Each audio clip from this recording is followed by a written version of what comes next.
अस्सलाम वालेकुम, welcome back. First thing first, YouTube channel को सब्सक्राइब जरूर करें और बेल आइकन प्रेस करें ताकि जो भी नई वीडियोस आ रही हैं उसकी नोटिफिकेशन आपको मिलती रहे, और जो भी अपडेट्स वगैरह होंगी अराउंड द कोर्स वो भी आपको मिलती रहे। और ज़रूर फॉलो करें मेरा इंस्टाग्राम अकाउंट amar.ali.ayub। इसके अंदर मैं बहुत सारी चीज़ें शेयर करूँगा, interesting question, interesting facts about the MD CAT. और ज़रूर नियर पियर डॉट ऑफिशियल को भी जाकर जो है फ़ौरन फॉलो करें, ठीक है जी। अच्छा जी, चलते हैं जी आज के इंटरेस्टिंग टॉपिक के ऊपर, वो है क्रिटिकल थिंकिंग।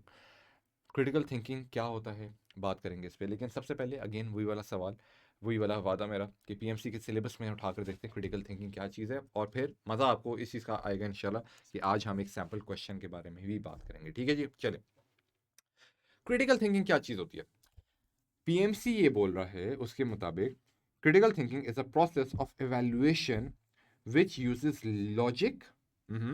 विच यूज लॉजिक।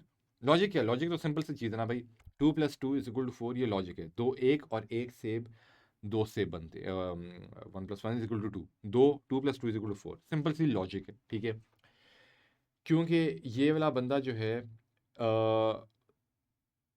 10 मंजिलों से छलांग मारेगा तो मर जाएगा, एक लॉजिक है, ठीक है।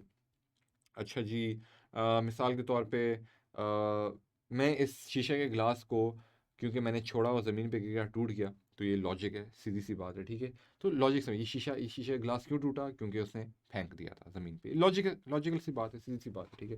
लेकिन कभी कभी जब बात की जाती है कि मिसाल के तौर पे ये बंदा इसलिए वियर्ड एक्ट कर रहा है क्योंकि इसे जिन लग गए हैं, तो क्योंकि वो साइंटिफिकली प्रूफ नहीं हो सकता, या हमें उसकी कोई बैकिंग हमें नहीं पता क्या है क्या नहीं है, तो शायद उसके अंदर लॉजिक नहीं है, ठीक है। उसमें बिलीव्स हो सकते हैं, लेकिन लॉजिक और बिलीफ में बहुत ज़्यादा फ़र्क होता है, ठीक है। तो क्रिटिकल थिंकिंग एक एक ब्रांच है, सही है। हमने क्या देखा, एक है लॉजिकल रीजनिंग, तो हम लोग एज अ सब्जेक्ट पढ़ रहे हैं, ठीक है। लॉजिकल रीजनिंग के अंदर एक सब ब्रांच आती है जिसको आप कह रहे हैं क्या, लिखने की ज़रूरत नहीं है मुझे, इसके नीचे एक ब्रांच आती है जिसको आप कहते हैं क्रिटिकल थिंकिंग। गौर से सोचना, देखना कि ये जो बात हो रही है इसमें क्या बात सच है, क्या बात गलत है, ठीक है। लॉजिक, ठीक है। अब आप इस डेफिनेशन को देखें, critical thinking is a process of evaluation which uses logic to separate truth from falsehood. झूठ में से सच को निकालना, झूठ में से सच को अलहदा करना, ठीक है। रीजनेबल फ्रॉम अनरीजनेबल बिलीफ, ठीक है। अनरीजनेबल बिलीफ कुछ होते हैं, उसमें से रीजनेबल बिलीफ को समझना, क्या रीजनेबल है, क्या बात सच है और क्या बात सच नहीं है। अभी घबराना नहीं है, मिसाल दूंगा आपको समझ आ जाएगा। सबसे पहले तो पीएमसी का अपना सवाल देखते हैं ना, जो इन लोगों ने अपने सिलेबस में दिया था, ठीक है। बड़े अफसोस के साथ मैं बता रहा हूँ, ये वो सवाल है जो कि टीचर्स अपनी क्लास में गलत पढ़ा रहे हैं, जो कि यूट्यूब पे वीडियोस लोग बना रहे हैं और ये वाला सवाल बिल्कुल गलत तरीके से पढ़ा रहे हैं, ठीक है। गलत है, ठीक है। सवाल देखते हैं जी, सवाल क्या है, रीड द फॉलोइंग पैसेज ये वाला एक पैसेज दिया होगा पीएमसी ने, उसको आपने पढ़ना है, ठीक है। Then decide whether the three statements below are true, सच है, प्रॉब्ली ट्रू, शायद सच है, insufficient data to say true और फॉल्स, भाई डाटा है ही नहीं मेरे पास, मैं बता ही नहीं सकता ये सच है झूठ है, शायद सच है शायद झूठ है, मैं नहीं बता सकता, तो इनसफिशिएंट डाटा है। या फिर प्रॉब्ली फॉल्स, शायद ये झूठ है, या फिर नहीं पक्का ये झूठ ही झूठ है, बेस्ड प्योरली, सही है, इस वर्ड को purely on the information in the text, ये टेक्स्ट आपके सामने है, इसकी बेस के ऊपर है, अपनी आए बाएं शाएं पहले की प्री कंसीव नोशंस को नहीं देखना, सिर्फ टेक्स्ट के अंदर जो बात लिखी हुई है उसको पढ़ के ये बताएं कि ये जो स्टेटमेंट 1, 2 और 3 जो है, क्या ये सच है, क्या शायद सच है, शायद झूठ है, शायद झूठ है, या शायद मेरे पास कोई डाटा ही नहीं है बताने के लिए कि यार ये बात सच है कि नहीं है, ठीक है जी। चलें जी, अब हम स्टेटमेंट को पढ़ते हैं। स्टेटमेंट क्या कहता है कि MS company has been successful for the past 5 years, पिछले 5 साल से एक सक्सेसफुल कंपनी है। Reported profits have been rising each year, जो प्रॉफिट्स हैं वो हर साल बढ़ रहे हैं, with 2018 being the strongest year yet, ठीक है। तो 2018 में ये बैठे हुए हैं, 2018 तक से पहले जो 5 साल हैं वो इनके बहुत स्ट्रॉन्ग रहे हैं, including 2018। To celebrate this thing, Ahmed treated his staff to a meal at a 5 star restaurant in the city, ठीक है। तो इस बात को सेलिब्रेट करने के लिए, उनका इतना स्ट्रॉन्ग ईयर है 2018, वो अपने पूरे स्टाफ को ले गया खाना खिलाने के लिए। अब 3 स्टेटमेंट्स आ गए हैं, 3 स्टेटमेंट्स क्या है। पहला statement, Ahmed is rich. Pause करें और सोचें, क्या ये पक्की बात है, based on this particular text, क्या इसमें से, इस टेक्स्ट में से ये बात छलक रही है कि अहमद रिच है कि नहीं है? इस चीज़ को ज़रा सोचें। दूसरी स्टेटमेंट क्या है? Ahmed staff are happy. क्या स्टाफ जो है वो खुश है अहमद का? बेस्ड ऑन द टेक्स्ट आप ये बताएं। सही है। नंबर 3 क्या है? अहमद्स कंपनी परफॉर्म्ड वेल इन 2017। इस बारे में बताएं, क्या ये बात सच है कि नहीं है? ठीक है जी, चलें पॉज करें, सोचें। एज्यूमिंग कि आप पॉज करके वापस आ गए हैं, मैं बताना शुरू करता हूँ अपनी इवैल्यूएशन। मैं सबसे पहले चलता हूँ पॉइंट नंबर 3 पर। अहमद्स कंपनी परफॉर्म्ड वेल इन 2017। मैं कहूँगा ये बिल्कुल ट्रू है। क्यों? क्योंकि स्टेटमेंट में साफ साफ लिखा हुआ है कि Ahmed's company has been successful for the past 5 years. तो अगर 2018 में, अभी 2018 में उन्होंने स्ट्रॉन्ग की है, तो 2018 से पहले 2017 के अंदर, क्योंकि 5 सालों की बात हो रही है ना, तो 5 सालों में 2013, 14, 15, 16, 17, बल्कि नहीं, 2014, 15, 16, 17, 18, 5 साल, तो उसमें 17 भी आता है। तो जब टेक्स्ट कह रहा है कि सक्सेसफुल है पिछले 5 साल से, तो अहमद की कंपनी में अच्छा परफॉर्म किया ही किया है 2017 में, तो ये स्टेटमेंट कंप्लीटली ट्रू है। ठीक है, बात खत्म। अब देखते हैं जी, अहमद स्टाफ आर हैप्पी, इसके बारे में आप क्या कहेंगे? शायद ये लोग ये कहेंगे कि अहमद का स्टाफ जो है, क्योंकि कंपनी ने इतना अच्छा परफॉर्म किया है, तो कंपनी ने तो, स्टाफ ने तो खुश होना ही होना है। क्या टेक्स्ट में ये बात कहीं पर लिखी हुई है? नहीं लिखी हुई। या लोग हो सकता है ये लॉजिक दें, आप लोग हो सकता है ये लॉजिक दें कि यार क्योंकि एक कंपनी अच्छा तभी परफॉर्म कर सकती है जब उसका स्टाफ खुश हो, खुशी से काम करे। क्या ये बात टेक्स्ट, हो सकता है आप सही कह रहे हो, मुझे नहीं पता, लेकिन क्या ये चीज़ टेक्स्ट में लिखी हुई है? ये चीज़ टेक्स्ट में नहीं लिखी हुई है। तो अब आप क्या करेंगे? अब आप सोचें। देखिए जी, ज़रूरी नहीं है कि एक कंपनी जो है उसका, उसकी जो सक्सेस है वो इस चीज़ के ऊपर ही डिपेंडेंट हो कि उसका स्टाफ जो है वो खुश है कि नहीं है। अफोर्डेबल अमेजोन दुनिया की इतनी बड़ी कंपनी है, इतनी बड़ी कंपनी है, लेकिन आपको पता है उसका स्टाफ जब वेयर हाउस में काम करता है, तो the Amazon employees are force to wear the Pampers, जो डायपर्स होते हैं वो पहनने होते हैं। क्यों? क्योंकि उनको वॉशरूम की ब्रेक नहीं दी जाती, क्योंकि उनको इतना टाइम ही नहीं दिया जाता बिटवीन द शिफ्ट, उनके पास टाइम ही नहीं होता इतना। तो उनको डाइपर्स दिए जाते हैं कि यार अगर वॉशरूम जाना है तो यहीं पर कर दो जो भी तुमने करना है, ठीक है, ताकि काम तुम्हारा हार्श ना हो। लेकिन अमेजोन इस टाइम पे दुनिया की one of the highest valued company, close to $2 trillion इस टाइम पे उसकी वैल्यू है, ठीक है, लेकिन उसके एम्प्लॉयज़ खुश नहीं है। तो एक कंपनी सक्सेसफुल हो सकती है लेकिन उसके एम्प्लॉयज़ खुश नहीं हो सकते। तो अहमद स्टाफ आर हैप्पी, इसके बारे में आप क्या कहेंगे? क्या ये बात झूठ है? क्या ये बात सच है? क्या शायद झूठ, क्या शायद सच है? तो मैं कहूँगा कि we do not have the data, insufficient data to say true और फॉल्स। तो insufficient data to say true और फॉल्स, ठीक है, ये बात होगी। ठीक है, ये जो लिखा हुआ है इनसफिशिएंट डाटा ट्रू और फॉल्स, ठीक है। अब अहमद इज रिच, इसको देखते हैं। देखिए जी, कंपनी सक्सेसफुल है, बिल्कुल सक्सेसफुल है। हो सकता है अहमद रिच हो सकता है अहमद रिच ना हो, ठीक है। क्यों? टेक्स्ट में कहीं पर क्या ये बात लिखी हुई है कि अहमद रिच है? अहमद की कंपनी रिच है। अब जो लोग इस बात को समझते होंगे वो बात समझते होंगे कि यार, वो बात जानते होंगे कि एक कंपनी और उसका एक बंदा, चाहे वो ओनर हो, चाहे एम्प्लॉय हो, चाहे कोई भी हो, ये दोनों सेपरेट चीज़ें होती हैं। There is a huge probability कि कंपनी बहुत अच्छे से परफॉर्म कर रही है, बहुत सक्सेसफुल है, बहुत पैसे बना रही है, बहुत रेवेन्यूज़, बहुत प्रॉफिट्स बना रही है, लेकिन एट द सेम टाइम ये भी पॉसिबिलिटी है कि उसका जो ओनर है वो, उसकी इतनी सैलरी ना हो, वो इतना रिच ना हो, वो कंपनी को सक्सेसफुल देखने के चक्कर में अपने पैसे ना निकालता हो, अपनी जेब में कुछ ना डालता हो, अपनी तनख्वाह उसने बिल्कुल मिनिमम रखी हो, छोटे से घर में रहता हो, छोटी सी गाड़ी चलाता हो। तो इन दो की बिल्कुल बिल्कुल पॉसिबिलिटी है। तो अहमद की कंपनी का सक्सेसफुल होने का अहमद के रिच होने के साथ कोई ताल्लुक नहीं है। लेकिन क्योंकि कंपनी सक्सेसफुल है, तो हम ये कह सकते हैं कि हाँ यार, शायद अहमद जो है वो सक्सेसफुल है, ठीक है। तो यहाँ पर हम ये कहेंगे कि यार, क्योंकि दोनों बातों की हल्की फुल्की सी लॉजिक बनती है, तो हम कहेंगे कि this statement might be probably true. तो यहाँ पर मैं क्या निकालूंगा? ये वाला, तो ये बात ट्रू नहीं है, लेकिन ये वाली बात जो है प्रॉबली ट्रू है, ठीक है। तो आपने देखा कि अच्छा, सो ये वाली एक चीज़ है क्या नाम है जो कि लोग हमेशा गलत करते हैं। Ahmed is rich, Ahmed is rich को उन्होंने पकड़ के बना दिया क्या, कि नहीं भाई, ये अहमद जो है, ये क्योंकि इसकी कंपनी सक्सेसफुल है तो अहमद जो है वो अमीर है ही है। ये बात बिल्कुल गलत है, सही है। और ये वाली, इसकी मैंने तस्दीक मैंने उन वाली वेबसाइट्स के ऊपर मैंने जाकर की है जहाँ से पीएमसी ने एक्चुअली ये वाले क्वेश्चंस निकाले हैं, ठीक है। तो वहाँ पर जाकर भी मैंने उनकी कीज़ देखी है, तो वहाँ पर जो मैं बात बोल रहा था और जो मुझे लग रहा था कि एक्चुअली वही वाली बात है। तो ये इस तरह के सवाल आएंगे जी, पीएमसी ने आपको इस तरह से इन सारी चीज़ों को टेस्ट करना है, तो आपने बड़े गौर से इन चीज़ों को समझना है, बहुत गौर से टेक्स्ट को देखना है, बहुत गौर। अब ये क्रिटिकल थिंकिंग थी, ठीक है। यहाँ पर चीज़ें आपकी टेस्ट होती हैं, दिमाग आपका चेक होता है, दिमाग आपका टेस्ट होता है, ठीक है जी। तो आई होप कि आपको जो है ये वाली चीज़ जो है वो समझ आ गई होगी, ठीक है। M is rich, M staff are happy, M company perform well, ठीक है। प्रॉब्ली ट्रू वगैरह वगैरह जो भी सारी चीज़ें। अच्छा जी, क्या टाइम हो गया? 10 मिनट हो गए इस लेसन को। आगे मैं चलता हूँ जल्दी से, आपको एक इंपॉर्टेंट पॉइंट पे ले जाता हूँ, इंट्रोडक्शन टू क्रिटिकल थिंकिंग। आपने पीएमसी का सिलेबस देख लिया, आपने एक सैम्पल क्वेश्चन भी देख लिया। अब हम देखेंगे कि यार क्रिटिकल थिंकिंग है क्या। इंट्रोडक्शन में कराना चाहूँगा। क्रिटिकल थिंकिंग की डेफिनेशन में अभी नहीं जाता। अभी जो मैंने स्लाइड पे जितना सारा टेक्स्ट लिखा हुआ है इसको भी भूल जाओ, फिलहाल इस टेक्स्ट को भी देखने की जरूरत नहीं है। साथ में रुके जरा, पानी भी थोड़ा सा पी लेते हैं। अच्छा जी, अब इंट्रोडक्शन टू क्रिटिकल भूल जाएंगे, टेक्स्ट मैंने लिखा हुआ है, सही है। जहाँ जहाँ मैं आपको पॉइंट आउट कर रहा हूँ उस चीज़ को पढ़िएगा।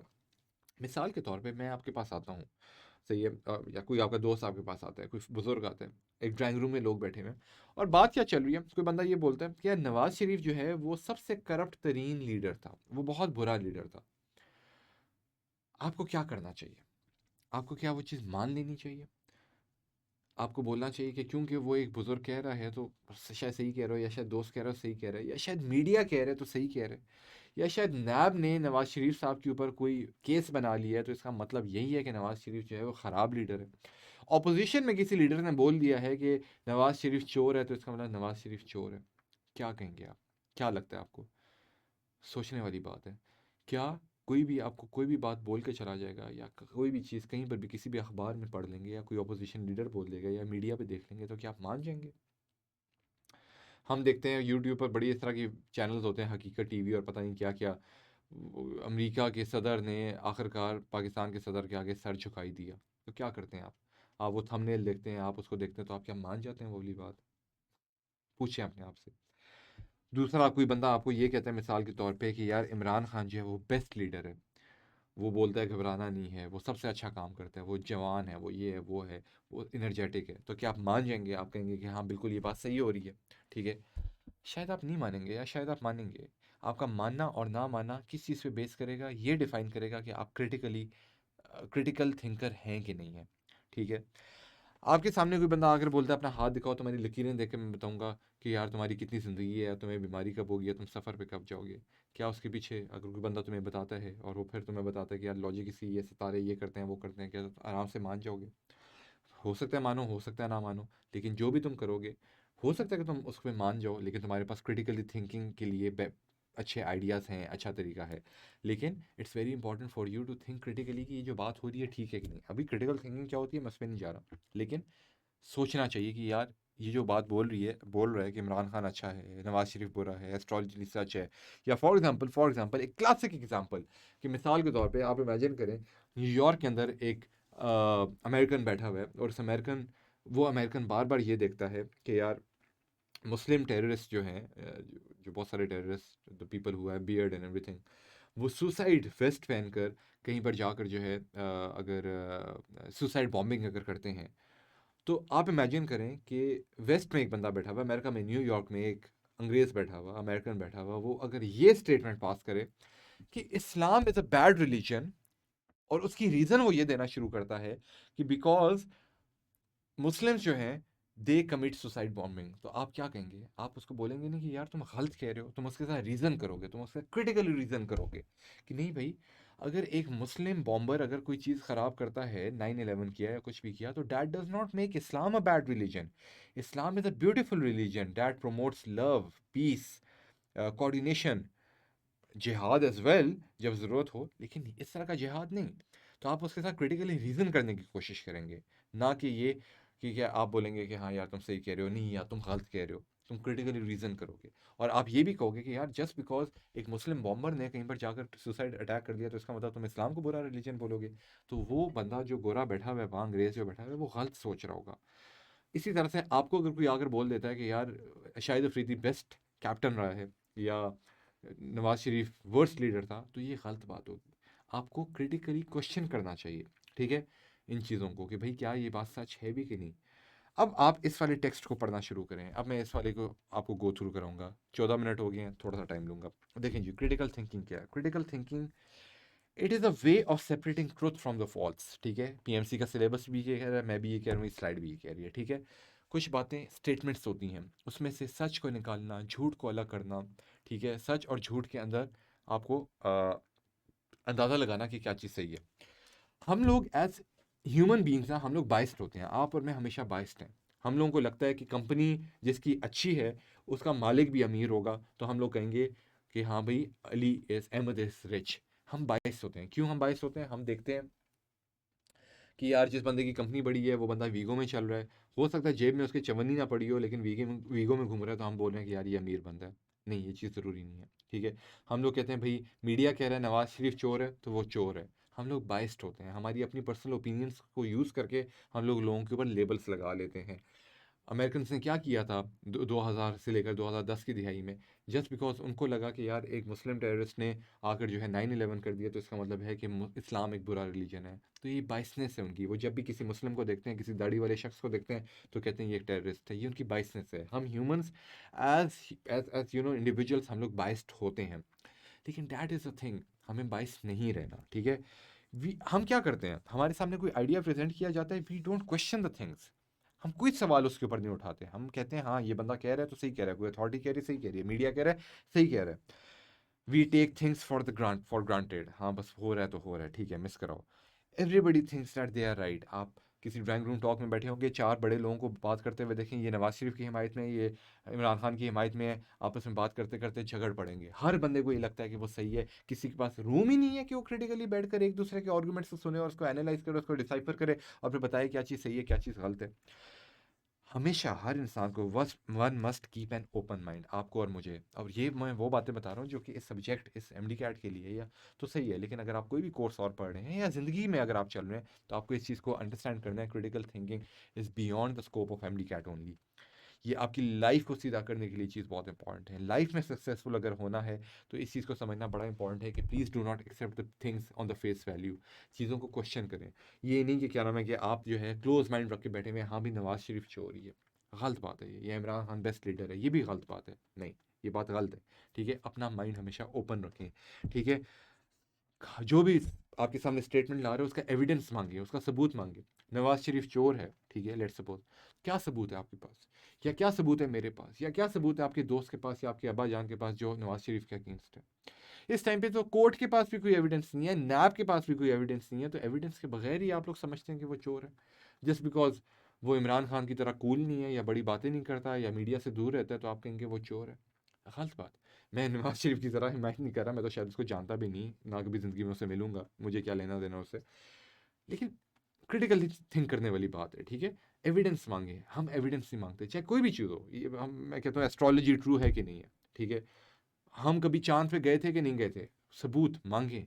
यूट्यूब पे सर्च करें, चीज़ें देखें, अपनी रिसर्च करें, वेरी इंपॉर्टेंट। आप एक गोरे से भी एक्सपेक्ट करें कि पहले तुम इस्लाम को, कुरान पाक को खोल के पढ़ो तो सही कि उसके रिलीजियस टीचिंग्स हैं क्या।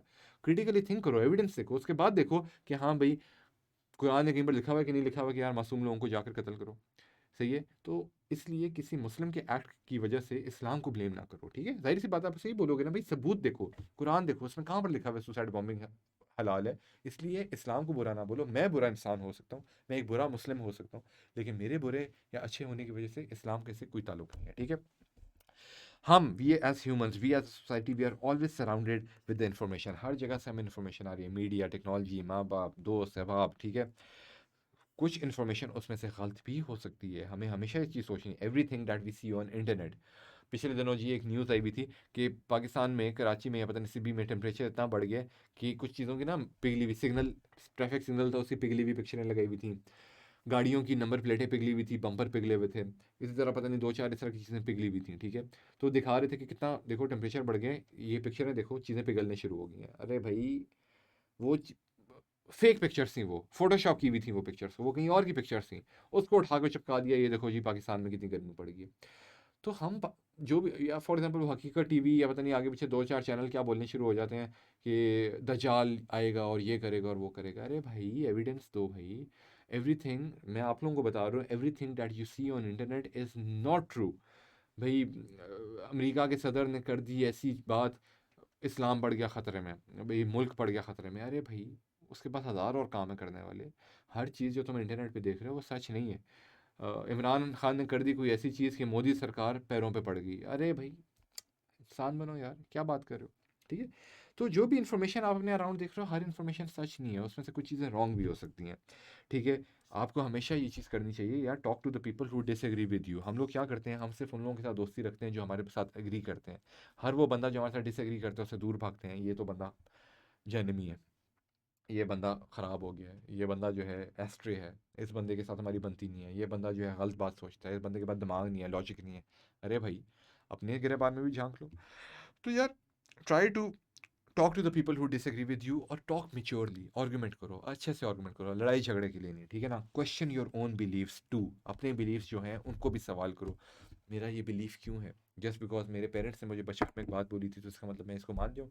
पेरेंट्स कभी कभी बोलते हैं तुम्हारी फूफी ने काम खराब किया, तुम्हारी फूफी गलत है, तुम्हारी फूफी डायन है। तो क्या आपकी फूफी डायन है? वही फूफी, और आपकी खाला बिल्कुल ठीक है, खाला आपकी अच्छी है, नॉर्मली माएँ कर ही होती हैं, गलत है। ठीक है? तो do not take anyone's belief on the face value. ये बात याद रखिएगा, जो आपकी फुप्पो है, जो बुरी है, वो फुप्पो शायद किसी की खाला भी है, तो किसी की बुक्स में वो खाला ठीक है और किसी की बुक्स में वो फुप्पो ठीक है। इसी तरह से फॉर एग्जाम्पल पाकिस्तान ने जंगें लड़ी 1965 1971 से, ये हम अपनी बुक्स पढ़ते हैं, उसमें देखते हैं पाकिस्तान जीत गया था। भाई क्वेश्चन करें, क्या एक्चुअली पाकिस्तान जीता था? उसमें क्या हमारा लॉस हुआ था? 1971 में आधा पाकिस्तान हमसे दूर हो गया। ये आप जब आगे जाएंगे इन सारी चीज़ों को क्वेश्चन करेंगे। जस्ट बिकॉज आपने मैट्रिक की एफएससी के अंदर कोई एक चीज़ किताब में पढ़ ली और आप उसको सच मानने शुरू हो गए, नहीं, that is not the critical thinking, that is not logical thinking. You have to think critically, you have to question things on your own as well, go out on, search on the internet, सच जानने की कोशिश करें, किताबें पढ़ें, लोगों से बात करें, बुजुर्गों से बात करें, दैट इज़ वेरी इंपॉर्टेंट। ठीक है? आप ये चीज़ भी देखें, जो चीज़ आपको मिल रही है पढ़ने के लिए, हाउ रिलायबल द सोर्स है। आप किसी अखबार में पढ़ते हैं, आप कहते हैं कि मैंने डॉन न्यूज़ में पढ़ा। अरे भाई डॉन न्यूज़ में भी तो लिखने वाला एक बंदा था ना, कोई कॉलम निगार था, कोई एडिटर था। ज़रा जाकर उसकी बाइसेंस भी तो देखें कि वो बंदा बात सही कर रहा है कि गलत कर रहा है। 22 मिनट का लेक्चर हो गया, एक्सट्रीमली सॉरी यार, लेकिन मैं कोशिश करता हूँ इसको जल्दी रैप करूँ, लेकिन ये बात इंपॉर्टेंट है करने वाली। ठीक है? सोर्स को जाकर देखें भाई वो रिलायबल है कि नहीं। भाई सबूत क्या है? क्या आपको किसी बंदे ने कोई अल्टरनेट एक्सप्लेनेशन, कोई और एक्सप्लेनेशन दी थी कि नहीं दी थी? ठीक है? लोग कहते हैं, मिसाल के तौर पे आप ज़रा सोचें ज़रा 2 मिनट के लिए, आपको याद होगा न्यूटन ने ग्रेविटी का एक कॉन्सेप्ट दिया था। ठीक है? वो ग्रेविटी का कॉन्सेप्ट सही था, मैथमेटिकल मॉडल्स उससे बनाए, वो मैथमेटिकल मॉडल्स आज तक आप फिजिक्स में यूज़ करते हैं, जीएमएम ओवर आर स्क्वायर आप यूज़ करते हैं, या इस तरह के जो आप लॉज वगैरह यूज़ करते हैं, वो सारे लॉज अपनी जगह पर चलते हैं। लेकिन आप इमेजिन करें कि न्यूटन ने जब अपने लॉज बना लिए, तो न्यूटन के लॉ के बनाने के बाद अगले 100 साल, 200 साल, 300 साल उसको कोई क्वेश्चन ही ना करता, तो आज तक हमारे पास वही ग्रेविटी के लॉज होते हैं और हम अपनी साइंस में आगे निकलते ही ना। लेकिन एक बंदा जिसका नाम आइंस्टाइन था, वो आया और उसने न्यूटन के लॉज को क्वेश्चन किया और उसने अपने अपनी थ्योरी दी और अपने लॉज बनाए, थ्योरी ऑफ रिलेटिविटी। फिर लॉ तो मुझे उसको याद नहीं है, लेकिन उसने अपनी थ्योरी दी जो कि बाद में लॉ भी बन गई। दैट वाज द रीज़न कि Einstein came up with the concept of कि ग्रेविटी क्या चीज़ है। न्यूटन ने ये बात बोली थी ग्रेविटी एग्जिस्ट करती है लेकिन पता नहीं क्या होती है, लेकिन आइंस्टाइन ने आकर उस सब चीज़ों को क्वेश्चन करके ये डिफाइन किया कि ग्रेविटी जो है वो टाइम स्पेस के अंदर एक ऑब्जेक्ट है। ठीक है? टाइम स्पेस का एक फैब्रिक है, जिसको बेंड करो तो ग्रेविटी प्रोड्यूस होती है। फिर ब्लैक होल्स का कॉन्सेप्ट आया, फिर आपका और कौन सा कॉन्सेप्ट है, एक मेरा फेवरेट कॉन्सेप्ट है, आई फॉरगॉट इट्स नेम।